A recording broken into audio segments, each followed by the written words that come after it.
Hello dear students. अब हम लोग पढ़ेंगे एंटीवायरल ड्रग के बारे में।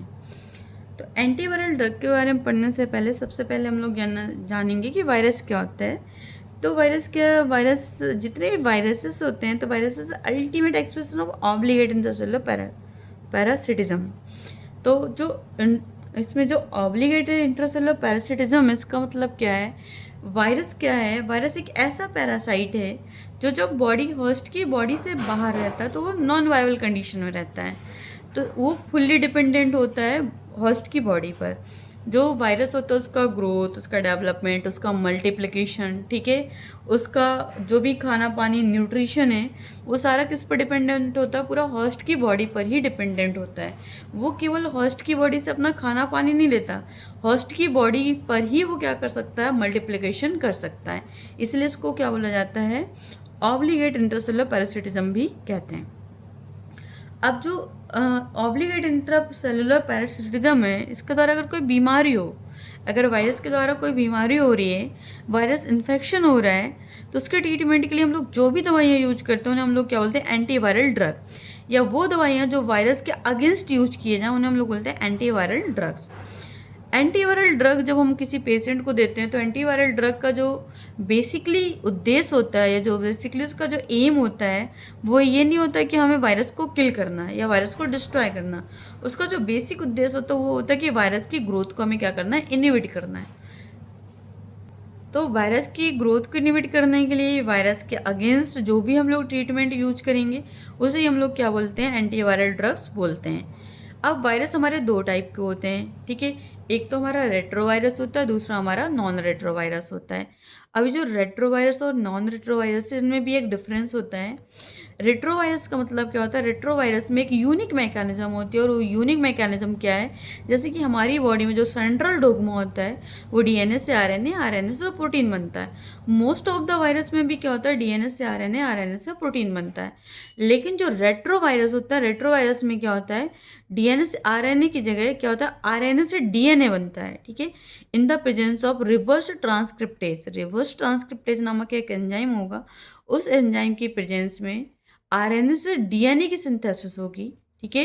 इसीलिए उसको हम लोग क्या बोलते हैं? रेट्रोवायरस बोलते हैं। नेक्स्ट है क्लासिफिकेशन ऑफ एंटीवायरल ड्रग। तो एंटीवायरल ड्रग में दो तरीके के ड्रग आएंगे, नॉन रेट्रोवायरल एंटीवायरल ड्रग और रेट्रोवायरल एंटीवायरल ड्रग। अब जो एंटीवायरल ड्रग में नॉन रेट्रोवायरल्स हैं, जिसमें हमारा डीएनए से आरएनए, आरएनए से प्रोटीन बनेगा, इसमें सबसे पहले कैटेगरी आएगी हमारी एंटी हेर्पेस वायरस ड्रग। एंटी हेर्पेस में ड्रग्स आएगी हमारी आइडोरुक्सिडीन आएगी, ट्राइफ्लोराइडीन आएगी, असाइक्लोविर आएगी, वेलासाइक्लोविर आएगी, फैमसाइक्लोविर आएगी, गैनसाइक्लोविर आएगी, वेलगन साइक्लोविर आएगी, सीडोफोविर आएगी और फॉस्कारनेट आएगी।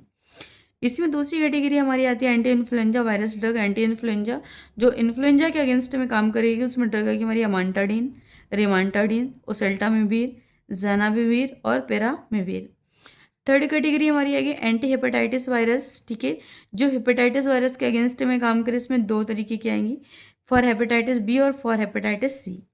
फॉर हेपेटाइटिस बी के लिए जो ड्रग होगी वो हमारी लैमिवुडीन होगी, ठीक है, इंटेकावीर होगी, इसके बाद एडेफोवीर होगी, डीपी बॉक्सिल, इसके बाद टेनोफोवीर होगी, ठीक है, टेल्वीवुडीन होगी। इसके बाद आपकी फॉर हेपेटाइटिस सी के लिए, हेपेटाइटिस सी के लिए जो ड्रग होगी रिबाविरिन आएगी, इंटरफेरोन अल्फा आएगा, ठीक है, इसके बाद सोफोसबुवीर आएगी, इसके बाद सीमेपिरविर आएगी, इसके बाद डेक्लाटाविर आएगी, इसके बाद जो हमारी ड्रग आएगी लेडीपासिविर आएगी, और लास्ट ड्रग आएगी हमारी वेलपाटिसिविर आएगी। ये हमारी ड्रग होंगी एंटीवायरल ड्रग नॉन रेट्रोवायरल, ठीक है। नॉन रेट्रोवायरल वायरस के अगेंस्ट में जो ड्रग्स यूज किए जाएंगे, वो हमारे ये सारे ड्रग्स होंगे। इसके बाद दूसरी कैटेगरी हमारी आएगी एंटी रेट्रोवायरस ड्रग। वो ड्रग्स जो रेट्रोवायरस के अगेंस्ट काम करें। रेट्रोवायरस क्या होता है? ऐसा वायरस जिसमें क्या होता है? रिवर्स प्रोसेस चलता है, ठीक है। In the presence of reverse transcriptase enzyme के प्रेजेंस में आरएनए से डीएनए बनेगा, और वो डीएनए क्या करता है? ह्यूमन के डीएनए के साथ इंटीग्रेट हो जाता है। और ह्यूमन के डीएनए के साथ इंटीग्रेट हो जाने के बाद क्या होता है कि वायरस का डीएनए मल्टीप्लाई करता है। मल्टीप्लाई करने के बाद वो ग्रो करता है। ग्रो करने के बाद वो क्या करता है? हमारी बॉडी में बीमारी कॉज करता है। तो इसमें ड्रग आएगी हमारी पहली category nucleoside reverse transcriptase inhibitor, जिसको हम लोग शॉर्ट फॉर्म में बोलेंगे NRTIS, ठीक है। न्यूक्लियोसाइड रिवर्स ट्रांसक्रिप्टेज इनहिबिटर, ऐसी दवा जो क्या करे, रिवर्स ट्रांसक्रिप्टेज एंजाइम को इनहिबिट करके काम करे। जैसे उसमें ड्रग आएगी हमारी जिडोवुडीन, इसका डिडाइनोसिन आएगी, स्टाबुडीन आएगी, लैमिबुडीन आएगी, अवाकाविर आएगी, ठीक है, इम्ट्रिसिटाविन आएगी, टेनोफोविर आएगी। दूसरी non nucleoside reverse transcriptase inhibitor, ठीक है, NNRTIS। Non nucleoside transcriptase inhibitor में जो ड्रग होगी हमारी नेविरापिन आएगी, ठीक है, इपाविरेंज आएगी, इसका आएगी हमारी डेलाविरडिन आएगी, ठीक है, एट्राविरिन आएगी और हमारी रिल्पीविरिन आएगी। थर्ड कैटेगरी हमारी आएगी प्रोटीज इनहिबिटर। प्रोटीज इनहिबिटर में जो हमारी ड्रग होगी उस ड्रग का नाम होगा रिटोनाविर, ठीक है। इसके बाद होगी अटाजानाविर होगा, इंडिनाविर होगा, नेल्फिनाविर आएगा, सेक्वेनाविर आएगा, फोसामप्रेनाविर आएगा, लोपिनाविर आएगा और दारुनाविर आएगा। इसके बाद नेक्स्ट कैटेगरी हमारी आएगी एंटी इनहिबिटर। एंटी इनहिबिटर में आएगी हमारी इन्फोविटिडीन आएगी। इसके बाद हमारा नेक्स्ट आएगी हमारा CCR5 रिसेप्टर इनहिबिटर, जिसमें हमारा माराविरॉक आएगा। लास्ट हमारा इंटीग्रेज इनहिबिटर। इंटीग्रेज इनहिबिटर जो ड्रग आएगी हमारी रेल्टेग्रेविर आएगी और हमारा डोलुटेग्रेविर आएगी। तो ये हमारा क्लासिफिकेशन हो गया एंटी रेट्रोवायरस ड्रग का। तो ओवरऑल हमारा क्लासिफिकेशन हो गया, एंटी वायरल ड्रग के दो क्लासिफिकेशन हो गए, एंटी रेट्रोवायरल और रेट्रोवायरल ड्रग। इसके बाद हम लोग कॉमन मैकेनिज्म पढ़ेंगे। कॉमन मैकेनिज्म पढ़ने से पहले हम लोग पढ़ेंगे कि वायरस के अंदर कौन कौन से टारगेटेड पार्ट होंगे जिसको टारगेट करके हम लोग एंटी फंगल ड्रग का मैकेनिज्म ऑफ एक्शन ऑब्टेन कर सकते हैं। एंटीवायरल ड्रग का मैकेनिज्म ऑफ एक्शन पढ़ने से पहले हम लोग वायरस के रेप्लिकेशन के बारे में पढ़ेंगे, ठीक है। अगर हम वायरस के रेप्लिकेशन को क्लियर कर लेते हैं तो एंटीवायरल ड्रग का मैकेनिज्म ऑफ एक्शन हमारे लिए बहुत ज़्यादा इजी हो जाता है। तो सबसे पहले हम लोग क्या देखते हैं, हम लोग एक सेल ड्रॉ करते हैं, ठीक है। ये हो गया एक होस्ट का सेल, ठीक है। सपोज ये क्या है, एक होस्ट की सेल है। होस्ट मतलब किसी हेल्दी इंसान की, हेल्दी एनिमल की सेल है जिस पर वायरल इन्फेक्शन होने वाला है। तो ये हो गया हमारा होस्ट सेल। अब इस होस्ट सेल में क्या होगा, यहाँ पर हमारा क्या है, एक वायरस है। यहाँ पर हमारा क्या है, इन्वायरमेंट में एक वायरस है। ये हमारा वायरस है, ये इन्वायरमेंट में। अब ये वायरस क्या करता है, होस्ट की सेल के अंदर एंटर करेगा। अब ये वायरस हमारा वायरस यहाँ से एंटर करेगा और ये जो सेल है, होस्ट की सेल है, इस पर आकर के क्या हो जाएगा, फ्यूज्ड हो जाएगा। तो यहाँ पर वायरस क्या हो गया, होस्ट की सेल में यहाँ पर क्या हो गया, फ्यूज़न हो गया, फ्यूज़न, ठीक है। वायरस आकर के यहाँ पर फिर फ्यूज्ड हो गया, ठीक है। सेकंड क्या चलेगा, यहाँ पर पेनेट्रेशन। पेनेट्रेशन, अब वायरस जब सेल के अंदर आया तो अब ये सेल के अंदर क्या होगा, धीरे से पेनिट्रेट होगा। पहला नंबर यहाँ पर आकर के फ्यूज्ड हुआ, अटैच्ड हुआ। अब ये सेल के अंदर क्या हो जाएगा, पेनिट्रेट हो जाएगा। तो वायरस क्या हो गया, सेल के अंदर पेनिट्रेट हो गया। ये वायरस का क्या है, जेनेटिक मटेरियल है, ठीक है। वायरस हमारा सेल के अंदर पेनिट्रेट हो गया, दूसरा प्रोसेस हो गया। अब तीसरा, जब इसका पेनिट्रेशन हो गया तो अब इस पर जो वायरस इसकी क्या होगी, अनकोटिंग होगी। अनकोटिंग मतलब क्या है कि अब ये वायरस की जो आउटर कवरिंग है ये अलग हो जाएगी, अंदर का जो RNA है ये निकल जाएगा, ठीक है। तो वायरस में यहाँ पर क्या हो गया, अनकोटिंग हो गया, ठीक है। अनकोटिंग से क्या निकला, वायरस का RNA निकल आया, वायरल RNA रिलीज हो गया, ठीक है। तो ये हो गया हमारा थर्ड प्रोसेस। अनकोटिंग के बाद क्या देखा गया कि अब यहाँ पर क्या काम होगा, यहाँ पर चौथा जो प्रोसेस आएगा, चौथा आएगा रिवर्स ट्रांसक्रिप्टेज। Reverse transcriptase. अब ये रिवर्स ट्रांसक्रिप्टेज क्या करेगा, ये जो वायरस का RNA, इस वायरस के RNA से क्या बना देगा, वायरस का DNA बना देगा, ठीक है। रिवर्स ट्रांसक्रिप्टेज की प्रेजेंस में ये क्या बन गया, वायरल DNA बन गया। अभी जो वायरल DNA ये क्या करेगा, ये पूरी सेल किसकी, होस्ट की सेल है। तो होस्ट की सेल में क्या है, ये न्यूक्लियस है होस्ट का। अब होस्ट के न्यूक्लियस में क्या है, होस्ट का होस्ट DNA है, ठीक है। अब इस होस्ट के डीएनए में क्या होगा, हमारा जो वायरस का डीएनए बना हुआ है, ठीक है, होस्ट के डीएनए में ये जो वायरस वायरस का डीएनए है, ये डीएनए आकर के यहाँ पर क्या हो जाएगा, इंटीग्रेज हो जाएगा, ठीक है। जो हम पेंसिल से कर रहे हैं ये क्या है, ये वायरस का डीएनए है। अब ये वायरस का डीएनए यहाँ पर के क्या हो जाएगा, आकर के होस्ट के डीएनए के साथ आकर के इंटीग्रेट हो जाएगा। तो जो अब हमारा पांचवा प्रोसेस चलेगा, तो पांचवा प्रोसेस क्या होगा, integration of viral host DNA, integration of viral host DNA, ठीक है। अब इसके बाद यहाँ पर नेक्स्ट प्रोसेस चलेगा, पांचवा प्रोसेस होगा, सिक्स्थ प्रोसेस चलेगा हमारा ट्रांसक्रिप्शन। अब इस ट्रांसक्रिप्शन में क्या होगा, जो वायरस का डीएनए है यहाँ से हमारा रिलीज होगा viral genomic RNA, viral genomic RNA.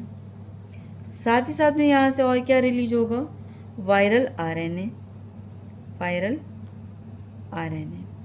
अब ये दोनों वायरल जीनोम्स आरएनए और वायरल आरएनए, ठीक है, ये दोनों मिलकर ये वायरल जीनोम्स आरएनए, ये वायरल आरएनए, ठीक है।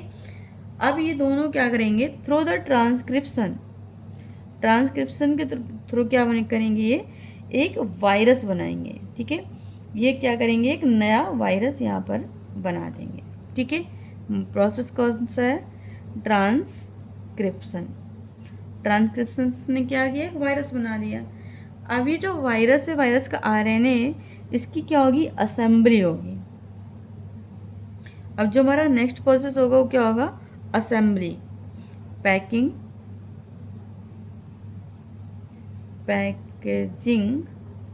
And assembly.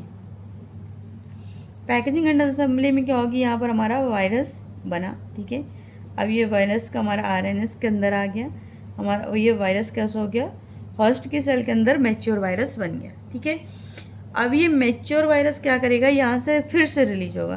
तो अब इसमें क्या, नेक्स्ट हमारा जो 9th प्रोसेस चलेगा, ये 7th प्रोसेस हुआ, ठीक है। 7th के बाद जो 8th प्रोसेस चलेगी क्या होगा, बडिंग। बडिंग में क्या होगा, वायरस हमारे यहाँ से रिलीज होगा, ठीक है। वायरस हमारे यहाँ से क्या होगा, रिलीज होगा। अब हमारा वायरस कहाँ पर आ गया, इस वायरस हमारा बाहर आ गया। अभी जो वायरस बाहर आ गया, अभी नई सेल को क्या करके करेगा, नई हेल्दी सेल को जा करके अफेक्ट करेगा। अफेक्ट करने के बाद अगेन ये क्या करेगा, मल्टीप्लाई होगा, ठीक है। तो ये हो गया हमारे पूरे वायरस के रेप्लिकेशन की साइकिल। सबसे पहले वायरस क्या करेगा, होस्ट की सेल से आकर के फ्यूज़ होगा, फ्यूजन हुआ। इसका पेनिट्रेट करेगा, सेल के अंदर एंटर करेगा तो पेनिट्रेशन हो गया। इसके बाद इसकी कोटिंग खुलेगी तो अनकोटिंग होगी। अनकोटिंग के बाद ये आरएनए को रिलीज करेगा। अनकोटिंग के बाद यहाँ पर रिवर्स ट्रांसक्रिप्टेज एंजाइम होगा, उसकी प्रेजेंस में क्या होगा, वायरस का डीएनए बनेगा। अब ये वायरस का डीएनए क्या करेगा, ह्यूमन के डीएनए के साथ इंटीग्रेट हो जाएगा, ठीक है। इसके बाद यहाँ पर ट्रांसक्रिप्शन से क्या होगा, वायरस का आरएनए रिलीज होगा। अब ये वायरस के आरएनए से एक नया वायरस बनेगा। अब ये नया वायरस क्या करेगा, आगे जाके इसकी पैकेजिंग और असेंबली होगी। असेंबलाइज होने के बाद इसकी बर्डिंग होगी। अब ये सेल से क्या करेगा, रिलीज होगा। रिलीज होने के बाद ये क्या करेगा, दूसरी सेल में जाकर के अफेक्ट करेगा और नया वायरस बनाएगा, ठीक है। तो अब अगर हमें क्या करना है, एंटीवायरल ड्रग देना है और इस वायरल इन्फेक्शन को रोकना है, तो हम लोग कौन कौन से पार्ट को टारगेट कर सकते हैं। तो पहला टारगेट हमारा पार्ट होगा फ्यूजन इनहिबिटर। ऐसी दवा जो फ्यूजन को ही इनहिबिट कर दे, वायरस को सेल मेम्ब्रेन में फ्यूज्ड ही नहीं होने दे। अगर फ्यूजन ही नहीं होगा तो वायरस हमारी बॉडी के अंदर नहीं जाएगा, आगे का रेप्लिकेशन प्रोसेस नहीं होगा। सेकंड हम लोग क्या देते हैं, पेनिट्रेशन इनहिबिटर। ऐसी दवा जो अगर हमारा वायरस सेल के ऊपर आके फ्यूज्ड हो गया है तो अंदर पेनिट्रेट ना हो पाए, तो हम लोग पेनिट्रेशन इनहिबिटर दे सकते हैं। नेक्स्ट है अनकोटिंग इनहिबिटर। ऐसी दवा जो अनकोटिंग को रोके। अगर अनकोटिंग नहीं होगा तो वायरस का आरएनए रिलीज नहीं होगा। अगर आरएनए रिलीज नहीं होगा तो वायरस का डीएनए नहीं बनेगा। तो थर्ड कैटेगरी हम लोग कौन सा दे सकते हैं, अनकोटिंग इनहिबिटर दे सकते हैं। नेक्स्ट है वायरस। इसके बाद क्या होगा कि वायरस में डीएनए आरएनए से डीएनए बना, तो हम ऐसी दवा दें जो क्या करे, रिवर्स ट्रांसक्रिप्टेज एंजाइम को इनहिबिट करे, जिससे वायरल डीएनए का फॉर्मेशन ना हो, ठीक है। इसके बाद अगर वायरल डीएनए बन गया तो अब ये इंटीग्रेशन हो रहा है। वायरस का डीएनए क्या कर रहा है, होस्ट के डीएनए के साथ जाकर के इंटीग्रेट हो रहा है। तो हम कोई ऐसी दवा दें जो इंटीग्रेशन को क्या करे, इनहिबिट कर दे, वायरस के डीएनए को होस्ट के डीएनए के साथ मर्ज ना होने दे, ठीक है। नेक्स्ट हम लोग क्या करें, ट्रांसक्रिप्शन इनहिबिटर दें, ऐसी दवा दें जो क्या करे, वायरस के आरएनए को रिलीज ना होने दे। वायरस का आरएनए रिलीज नहीं होगा तो नया वायरस नहीं बनेगा, तो हम लोग ट्रांसक्रिप्टर इनहिबिटर दे सकते हैं। नेक्स्ट पैकेजिंग और असेंबली इनहिबिटर, हमको ऐसी दवा दें जो वायरस में पैकेजिंग और असेंबली का फॉर्मेशन रोक दे। ठीक है। लास्ट हम लोग को ऐसी दवा दें जो क्या करे, बडिंग इनहिबिटर हो, जो हमारा मैच्योर वायरस यहाँ से रिलीज हो रहा है जो कि नई सेल को जाके हेल्दी सेल को अफेक्ट करेगा, तो हम लोग क्या करें, यहाँ से वायरस को रिलीज ही ना होने दें, तो हम लोग वेडिंग इनहिबिटर भी यहाँ पर यूज कर सकते हैं। तो ये हमारी टारगेटेड क्या होंगी, दवाइयाँ होंगी जिस पार्ट में जाकर के टारगेट करेंगी और हमें एंटीवायरल एक्टिविटी शो करेंगी।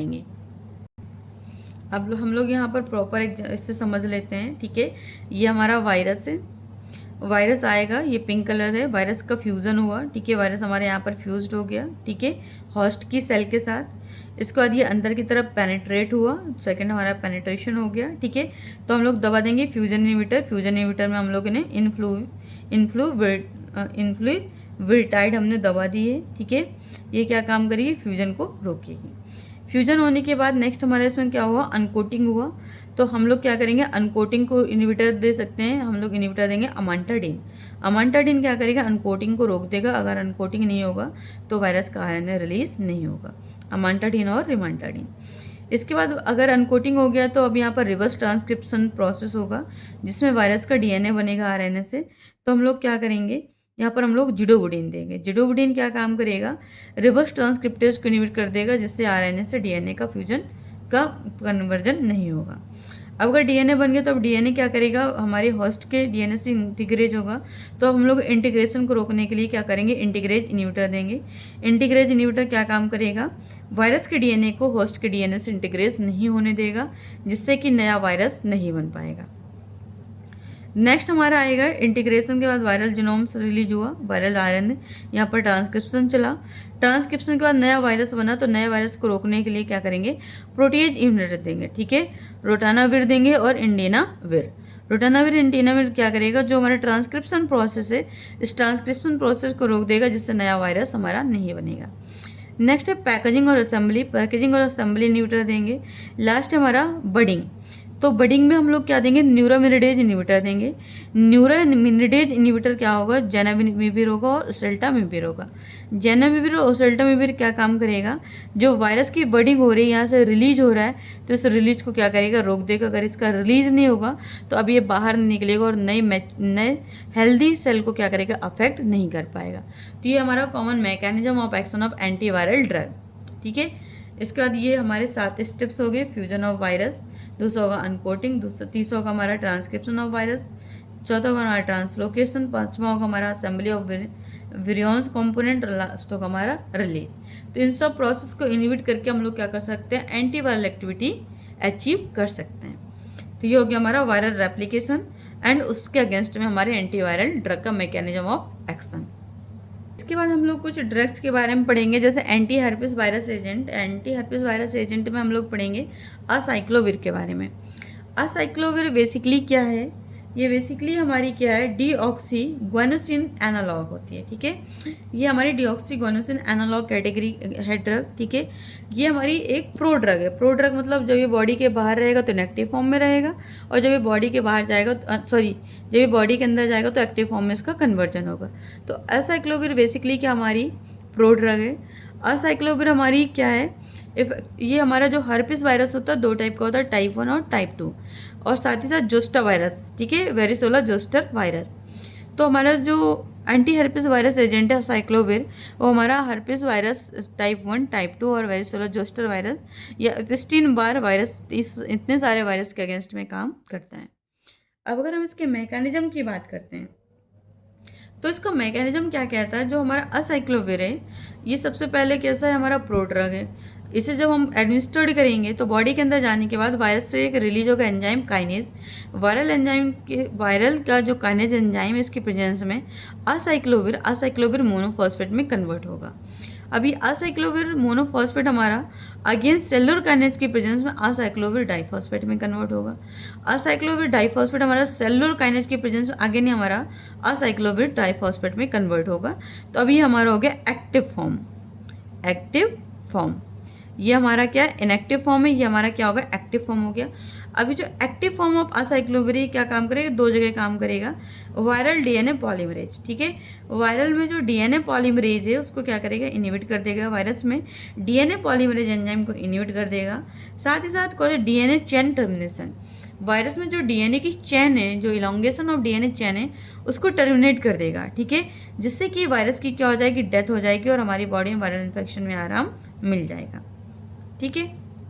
इसके बाद फार्मेकोकाइनेटिक की बात करेंगे। फार्मेकोकाइनेटिक में क्या है कि जो हमारा ड्रग है असाइक्लोविर है, इसका पुअर एब्जॉर्प्शन होता है। अगर हम इसे ओरली लेते हैं तो इसका एब्जॉर्प्शन पुअर होता है। साथ ही साथ इसकी जो बायोअवेलेबिलिटी होती है वो हमारी 15 to 20% होती है, ठीक है। ये वेल डिस्ट्रीब्यूटेड होता है, ठीक है। गुड कंसनट्रेशन इन CSF, सेरेब्रोस्पाइनल फ्लूइड और एक्वस ह्यूमर में इसका अच्छा कंसनट्रेशन पहुँचता है, ठीक है। इसका जो मेटाबॉलिज्म होता है थ्रू द लीवर होता है। इसका जो एलिमिनेशन होता है थ्रू द किडनी होगा।